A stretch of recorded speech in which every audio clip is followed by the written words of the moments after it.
Welcome to Get Paid for Your Pad, the definitive show on Airbnb hosting, featuring the best advice on how to maximize profits from your Airbnb listing, as well as real-life experiences from Airbnb hosts all over the world. Welcome.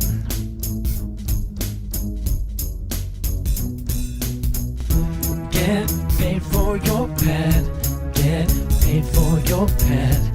Get paid for your pad. Get paid for your pad. Get paid for your pad. Get paid for your pad.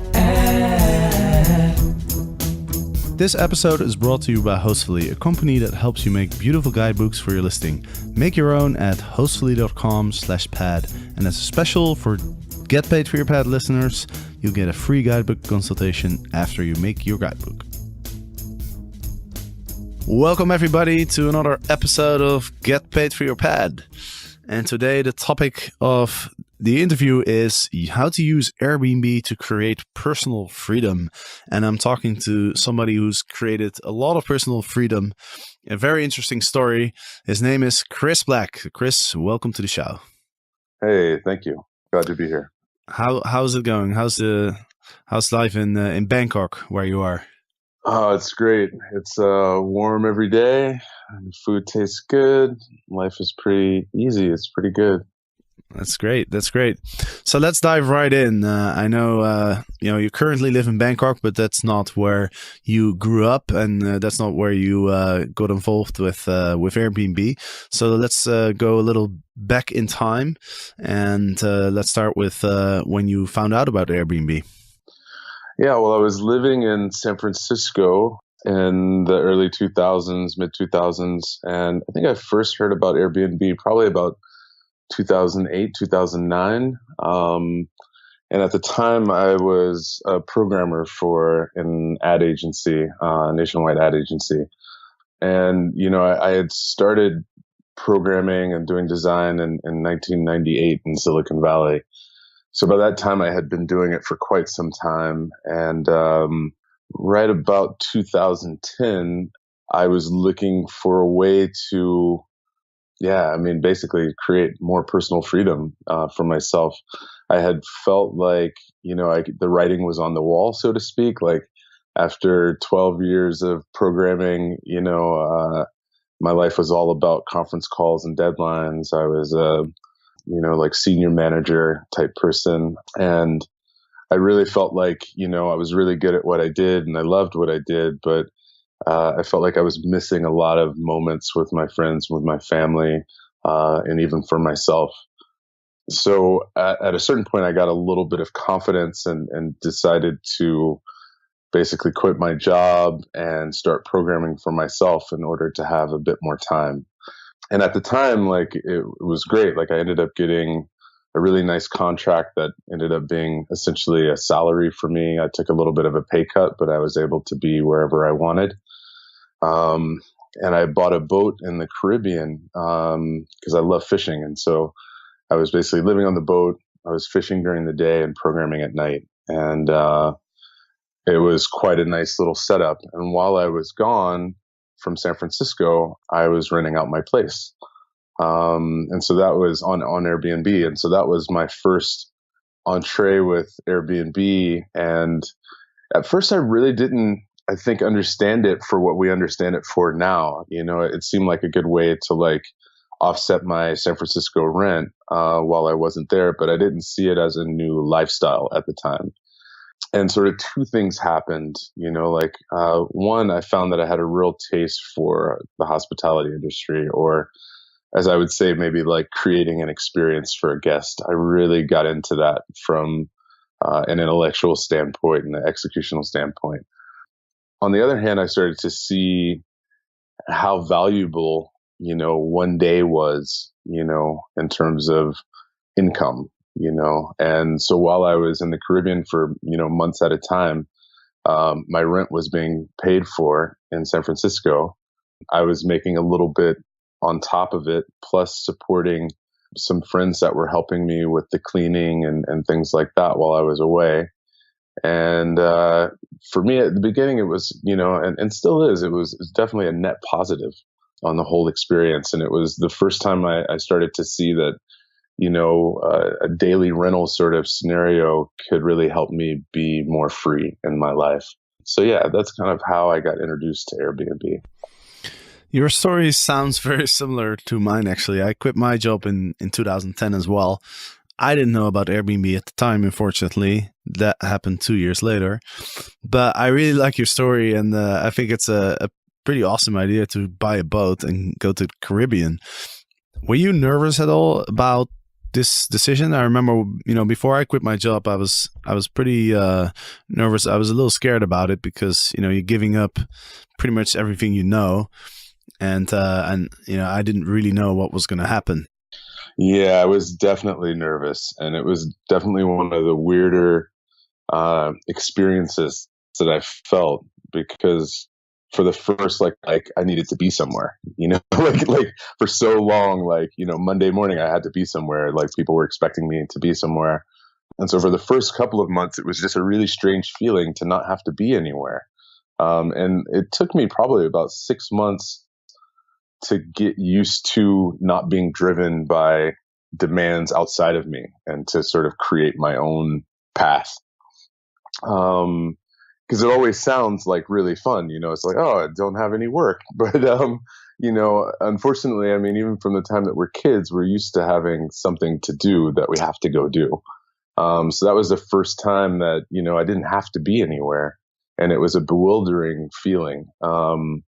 Pretty soon, though, I started to fill my time, and thankfully, I like I said, I kept doing what I love to do, which was to write code and design, and so there was an anchor point in my life, and I didn't feel like I was just floating. But yeah, I mean, it was definitely scary, and it wasn't until I really relocated to the Caribbean part time that I started to feel like in control of my own destiny and moving forward in life.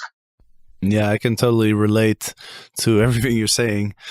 I always feel like when I was younger, it's almost like there's a path for you that you're just supposed to follow. It's almost like society, your family, they kind of run your life for you until at some point you quit your job and suddenly the world just opens up to you and you can choose whatever you want to do. And since you're not used to having sort of that choice, it's a little overwhelming at first. That's definitely the feeling that I got as well.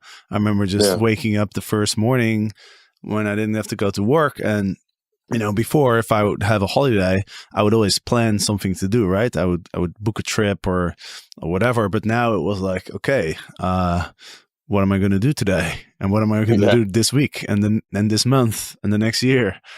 Yeah, it's there's a lot of questions that come up. But I just want to go quickly. I want to go back to your boat in the Caribbean, because I'm trying to imagine it. And I imagine you were sleeping on the boat, correct?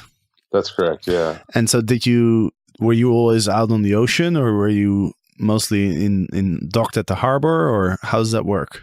Yeah, well, I bought a boat, and then I had to find what's called a slip. So I found a slip at a harbor.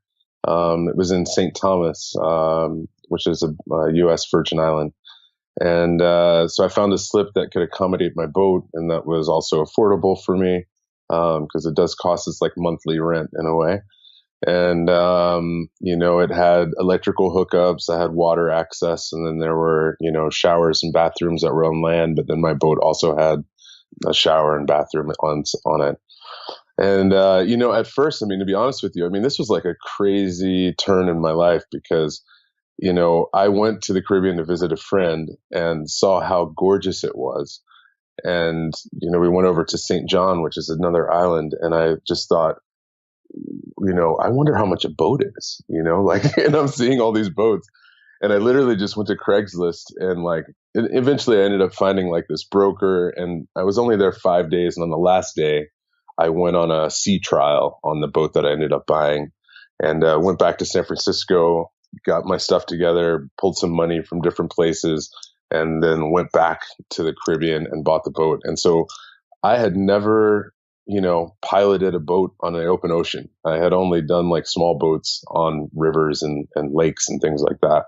So, it was also just a scary thing. I just dropped a bunch of money on this boat, and, they pulled it over to my slip that I had rented. And then I just sat in dock and studied the captain's manual for like a week. And then at a certain point I said, okay, I have to get out. I have to go do it, and I took the boat out, and then, came back, had some trouble docking, but it was one of those things. I was just in this sort of exploratory mode. And just to reference it back to where I had come from, I felt like there were so many moments and so many opportunities for adventure and expanding myself that I had passed because I had another deadline. This client was waiting on this project. I was managing people, this and that. And so I was ready for everything, and so the boat was, it was the first point of freedom in my life that, was a risky decision. I definitely can see it as that, just because I didn't have much experience, but that I just applied myself, believed in myself, and everything went well. And after that, I felt like I got into a certain flow in my life of trusting myself to make these decisions that didn't really make sense to maybe those around me or someone observing from the outside in, but was aligned with who I felt like I wanted to be and risks that I was willing to take. And so I always started to make these decisions like, okay, well, what's the worst that can happen? And ever since I quit my job, the worst that could happen is that it could all fail and I could go back and get another job because I'm a great programmer. So, beyond that, then I'm free to do as I will, and to, try in this life to have new experiences that, as you said before, weren't dictated by society or my family. That's awesome. And your boat, was it a sailing boat? No, it was a power boat. So it was a power boat, right? Yeah, it was a 30-foot, I call it a boat because I'm a little uncomfortable. It was a 30-foot yacht. And it wasn't really made for fishing, but I made it fish. I bought it from a guy who was trading up boats for his luxury charters in the Caribbean. And so it was previously one of their smaller luxury boats that they took people out on around the British Virgin Islands and US Virgin Islands. Right. So it had a nice feel to it. The accommodations were nice. The exterior was nice. It had a nice sound system on it. It was nice and comfortable. This goes back to my inexperience with the ocean. The only thing is it had one engine, one screw, and one gas tank. And I wanted to go all around the Caribbean on it. And pretty quickly I realized that was going to be fairly dangerous without redundant systems. So I stayed a lot just around the US Virgin Islands, but I learned a lot as well. Awesome. So you had to learn how to drive the boat, and then did you stay out in the ocean at night sometimes, or would you always come back to the harbor? No, yeah. So I stayed out. So there's basically a lot of islands right around there, and a lot of uninhabited islands, and a lot of them are national parks, both in the U.S. Virgin Islands and the British Virgin Islands. And they have, mooring balls like in the bays. The bays are generally calmer, and you can pull in and tie off to a mooring ball and sleep overnight. And you pay a park fee, usually $14 or, something like that. And generally it's just the most gorgeous scenery, beautiful, clear water. And so, I had a lot of experiences where I slept overnight in a bay and then went fishing really early the next morning. And I would sort of pack a lunch and make coffee and things before I left, and have cold pressed coffee and some sort of a breakfast. And, it was a really, I don't know, a lot of time to get in touch with myself. And I would say one of the first times in my life, in my adult life, where I felt a sense of contentedness, where I needed nothing more.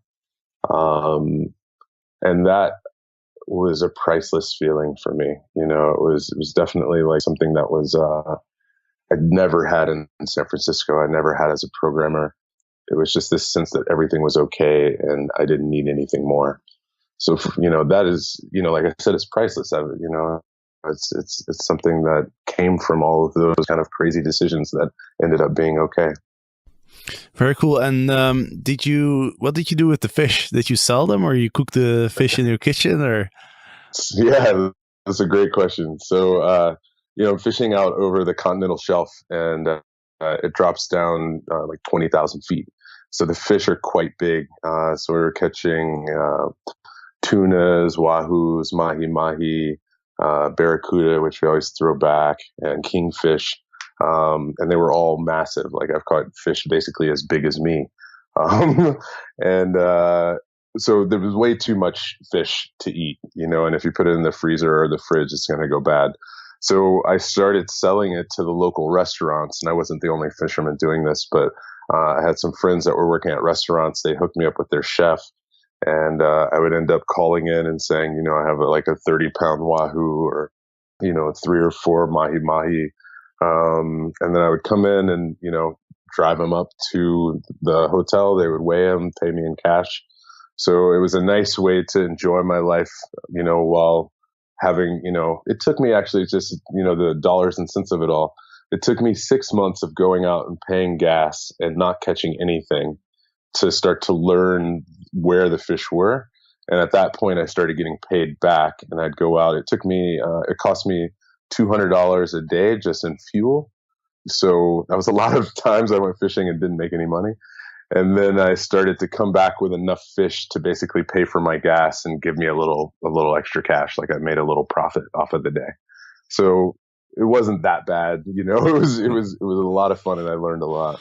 It's a really cool story, and it's basically going from one end to the spectrum to the other one, like sitting, living in San Francisco here with your job, and then just being out there in the middle of nowhere on the ocean catching fish. Yeah, that's awesome. One more question before we'll talk about your current Airbnb business. How long did you do this for? And were you alone all the time, or did you go fishing with friends, or do you have a girlfriend or something like that?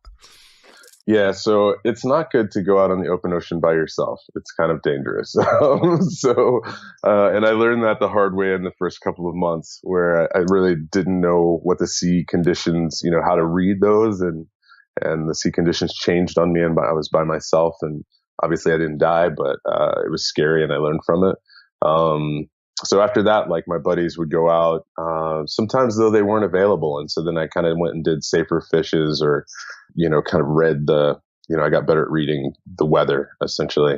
At that time, I didn't have a girlfriend at the beginning. I met a girl down in the Virgin Islands, and we dated for a while, but I really was kind of, I was okay, like, being by myself, because basically I lived on the boat alone, and I read a lot. I programmed. I tried to just get better at what I was doing. I would sit there and practice knots, since I was, in the boating world at that point. And I also managed my Airbnb in San Francisco at that time. So, I spent my time doing what I wanted to do. And that was the first time in a long time that, that was the first taste of, I guess, personal freedom, which is what we're talking about. Like, it was the first time I had that. But yeah, it's not safe to go out, on the open ocean by yourself, 13 miles offshore. Right. So yeah, it's better to have people with you if at all possible. Yeah, that's kind of what I imagined. I have a friend in Bahamas, and he has a boat, and I visited him a couple of times, and one time they would set out pots, and we'd go and check the pots and take the fish out. And then one time this helicopter flew over us, and he was telling me that it was a warning because it was a storm coming, and I didn't even see it coming. And suddenly, literally 10, 15 minutes later, the ocean was going crazy. It was one of the wildest boat rides I've ever had. Yeah. And I was just shocked to see how that, typically the water around the Bahamas is like super flat. And suddenly, we were in the middle of a storm. It was crazy. So it was a bit scary, actually. Yep. Anyway, my first time was when I turned around and saw a wave coming over the bow of my boat, and I was like, and before it had been just like dolphins and sunny and really gorgeous, and then all of a sudden this wave coming over the top of the boat, and that time I was alone. So yeah, I totally relate to what you're saying. Yeah. host, I can't emphasize how important it is to share recommendations of things to do or eat near your listing beforehand. Your guests won't have to go through TripAdvisor, Foursquare or Yelp. They won't have to scratch their head and think about possible places right in the moment. I've been using Hostfully to create an online and printable guidebook to show my guests my favorite coffee places in Amsterdam. They use my recommendations and I'm getting fewer questions from my guests as a result. I've also included screenshots of my guidebook on my Airbnb listing as a way to differentiate my listing from others. So make your own guidebook at hostfully.com/pad. Awesome. Well, we can probably talk about this topic for a few hours, but let's jump forward in time and let's talk about your current situation. Sure. Yeah. So in 2013, I embarked on a trip around the world. It was a bit accidental at the time. Like I went for a wedding in Kyrgyzstan, which is crazy. And so I stopped a few places on the way there, and then I ended up on the way back to San Francisco, keeping going, sort of west to east. I ended up in Thailand, and it was my first time in Thailand. I traveled around for a month. I used Airbnb to find my initial place and became friendly with the hosts. And whenever I would go to another part of Thailand and come back to Bangkok or through Bangkok, I would generally stay with them. And in one of the trips, the Airbnb host, he was really excited. Like we met up for coffee and he was really excited and said he had found a new building, and the place that he had only had 4 rooms, and he had found a new building that, could house up to 10 more rooms. So he was really excited. And, one of the other skills that I had was in business planning, writing business plans and doing financial projections and things like that. And a lot of my friends in San Francisco would leverage me for that skill. Like, hey, I have this idea. Will you help me work it out? Blah, blah, blah. And so, I'm sitting here talking to him, and I just fell into my old habit of asking, the questions, like, so how many rooms? What can you charge? What are the seasonalities like? What are the risks? This and that. And next thing you know, something inside me got excited, and I just asked him, like it was just another one of these sort of crazy moments. I just said, hey, would you guys mind having a partner? And the background to that is that, once I quit my job, I was looking for a business to invest in. I didn't think that I wanted to, still just program for myself and live on the boat forever. Like I wanted to create, a business that would provide me with, passive income. And the thing about me is I do love to work, and I'm serious about doing things well.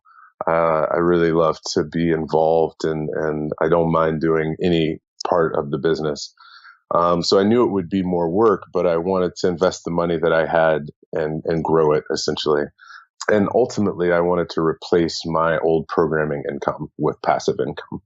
So when I saw this, I got a bit excited, and he was like, yeah, I mean, we would be interested to talk about it. And before I left Thailand, I went and saw the building and met the landlord, and got really, excited. I flew back to San Francisco. I ran numbers on the plane the whole way there. And when I got back, I called my mom and I said, Mom, I think I'm thinking about doing something a little crazy. And, I laid it out for her, and she was like, I think that's a great idea, son. And I think, I mentioned that only because it was pretty crazy. I had only been to Thailand for 1 month, and I just met these people, but again, I was in this flow of trusting my gut, and everything felt right with it. There were a couple of other things, which is, as an American, I know you're European. You guys are used to sort of traveling around and experiencing different languages and cultures just, an hour or 2 from your house. In America, it's not quite like that. And I didn't have so many opportunities to live abroad. And so this also kind of hit that, where I wanted to learn a new culture, learn a new language, and grow as a person, I felt, So yeah, that's how I ended up here in Bangkok. I mean, I made the decision, like I said, sort of with my mom's blessing, and ended up transferring money for the deposit for the building and coming back on an airplane a couple weeks later, and started to build the new project. Yeah. Wow, that's a really cool story. You really, what I like about how you approach things is that, you kind of go with your intuition, right? If it feels good, you just jump into it. And, I think that's a great way to do it, because I think, for a lot of people, and for me as well, for a long time, I would always have these ideas and I would want to do things, but I wouldn't jump on it just because I was worried. I was afraid of what would happen. It's like you're afraid of, people are afraid of the unknown, and to jump on these type of things, there's always a risk, of course, but usually those are the things that are most rewarding in life. Absolutely. Well, and for me, I mean, it literally does come back to, like, I just had this really simple arithmetic in my head. Like, what is the worst that can happen? With the boat, it was that the boat could, like, sink and I'd lose a bunch of money, or I could die. And I just was like, okay, well, if that's the worst thing, then I mean, but at least I'm looking at it right in the face, I'm like, okay, well, that could happen, but it's likely that it won't, and with Kama and Bangkok, it was like, well, I could lose a bunch of money, and then I can always go back to San Francisco and get back into programming and restore my income, my savings account, and I'll be okay. Mm-hmm. And initially I made the decision that it was 5 years. And at the time I was 40, so I thought, okay, 40 to 45, and if things don't work out, I'm still employable. My brain hopefully still works, and I'm still skilled in writing code. So I'll be employable. And that gave me, like, some hope, because I think sometimes we don't quit our jobs because we don't want to be broke. We don't want to, we want that security. And I've been trying to, and I think I've been successful at creating security for myself, but from myself, not depending on, a company to provide that security for me. Right. Yeah. And how's it been going? So you've been using Airbnb to fill up your the rooms in your hotel, and you're using different platforms as well. You have a website, I imagine? Yeah, absolutely. So the website is kamabangkok.com, and it's KAMA Bangkok.com. And I mean, initially I started out primarily on Airbnb, but then I got myself onto all the other, what we call OTAs, like Booking.com, Expedia, Agoda. Why I've always liked Airbnb, though, is that, I feel like we always get the coolest customers from Airbnb. People that are not just looking at the transaction between us as, like, you give me some money, I give you a place to stay. They want to connect a bit. They want to share. They want to hear about the place, the story behind the place, and that makes it ultimately more interesting. I feel like that's, in a way, why Airbnb has become so successful, is that, people get more unique experiences, essentially. And they're not just, a number in a hotel in a central business district in downtown, where everything's more expensive and you have to order everything. When you stay with Airbnb, it's much more personal. And that's what I enjoyed in San Francisco, is, sending people to my favorite cafes and favorite restaurants, and helping them have a better experience in San Francisco. And it's the same thing I do here in Bangkok. Helping them navigate the craziness of Bangkok, understand what's going on with the taxis, and how to find, good street food, and how to get around without getting ripped off. It's a similar, service that I try to provide them, but also they're really cool, like, they're nice people, almost to a person. It's great. Yeah, absolutely. And I wonder, because you basically run a hotel, right? Yeah. So you must have a lot of experiences with hospitality in general, not just with Airbnb. But what are some of the lessons that you've learned throughout your experience with the hotel, and what some things that other Airbnb hosts might be able to learn from? Yeah, well, it actually starts with my old place in San Francisco, and I feel like because I worked in advertising agencies and branding agencies, we always talk about the customer experience or the user experience, and that is what creates value in a brand, creates value in the relationship is like what the customer's experience is.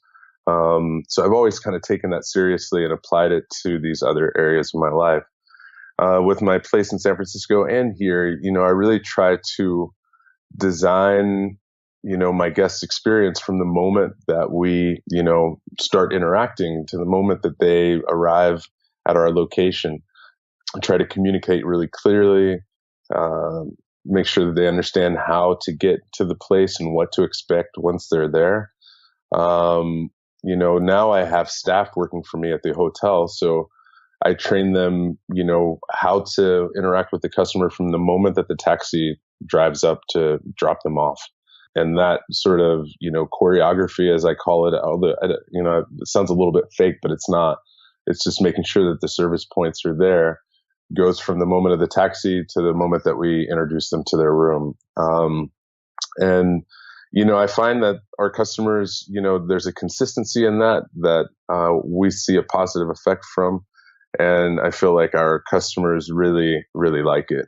You can go back and, how Airbnb, they send you these reminder emails when a customer is going to come. They're like, make sure to stock the fridge, put out the bagels, top off the juice, things like that.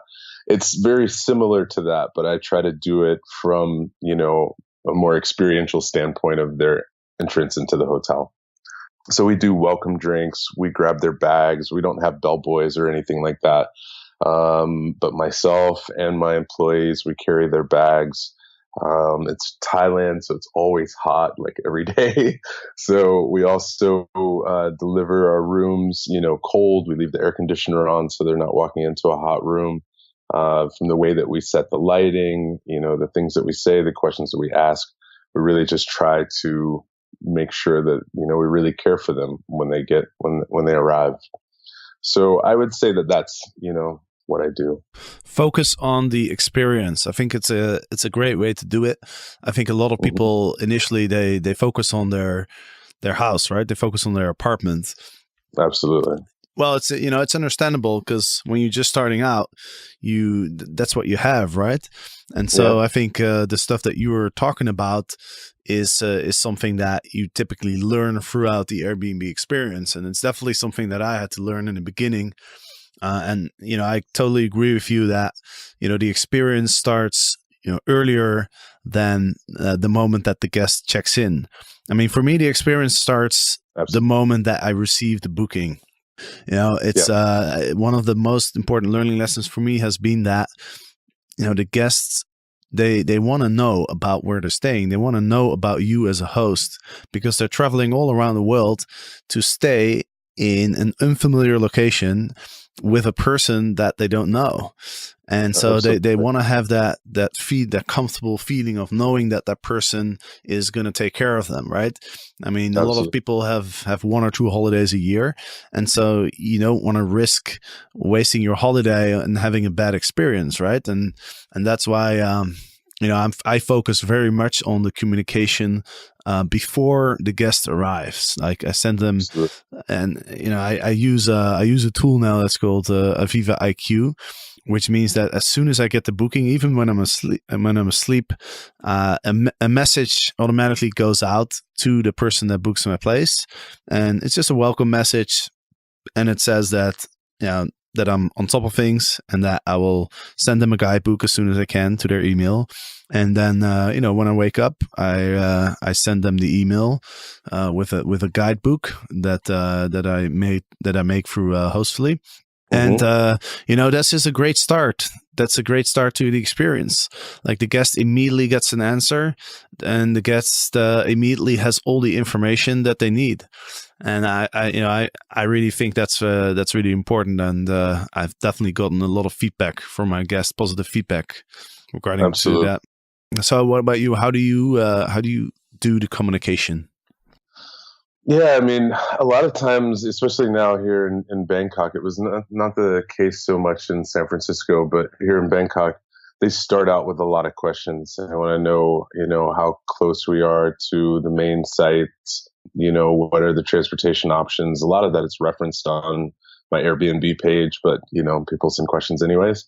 So there's a lot of communication with that. And then once people make the booking, I actually use a different, what I call channel manager system because I'm integrated with a lot of the other channels for bookings. And I have communications sort of programmed in. So initially there's a confirmation. The next day there's a welcome email, and that welcome email describes, things to expect once they're at the airport, the best way to get to our location. And just basically, it's actually quite a long email, which I've wanted to, shorten or do, different pieces. But currently it's still in its original form. But it just tries to orient them to coming to Bangkok and how to find us and what to expect. If some of your listeners have never been to Asia, it's quite different than the West. And, people can get off of the airplane and just be completely overwhelmed. And specifically around transportation options, a lot of people will try to take advantage of tourists. So I try to educate them a bit around that. So yeah, I mean, it's using tools because, as it sort of sounds like what you're saying is, while you're sleeping, these things are happening and you still want to give good service. And you have to find the right tools to use to help you communicate, to keep everything consistent and make sure that everybody starts out at the same page. Right. Are there any other tools that you use to manage everything? Mainly, so the one that I use is called Sabi app, and it's from a channel management company in Hungary, and it's SABEEAPP. And theirs does quite a lot of stuff. So it's the main tool that I use. And then since it's a hotel, I'm also on TripAdvisor, and I've got everything integrated with that. The other thing, since I'm a programmer, I do use a lot of tracking links so I can see what people are doing. And for that, I use Bitly, so bit.ly. And I will create, these tracked links when I'm, say a link for the taxi directions on my website, or to read our blog posts about, taxis in Bangkok, things like that, to just see where people are clicking, what they're interested in, and what they're not interested in. And then I change those from time to time. Got it. Awesome. Well, we've been going a little longer than the usual because we just had so much to talk about. But thank you very much for sharing your story. I think your story is really awesome. And maybe you can let the listeners know one more time if they ever go to Bangkok, where they can find you. Yeah. So we're easily found on Google by searching for Kama Bangkok. That's KAMA. Bangkok. Also, our website is kamabangkok.com, and we can be found on generally most of the major OTAs like Booking.com, Expedia, Hotels.com, Agoda. But you're welcome to contact us directly or contact me directly to receive the best rates. And if you have any questions about Bangkok or traveling to Thailand, I'm happy to help you guys out. Awesome. All right, Chris, thanks very much. And, I'll probably be in Bangkok at some point, so I'll definitely hit you up. Absolutely. And for all the listeners out there, thanks for listening. I hope you enjoyed this episode. And next week, of course, there's another one. So see you then. Bye-bye. Airbnb hosts in the US who want to maximize their profit, pay attention, because Everbooked can help you do this.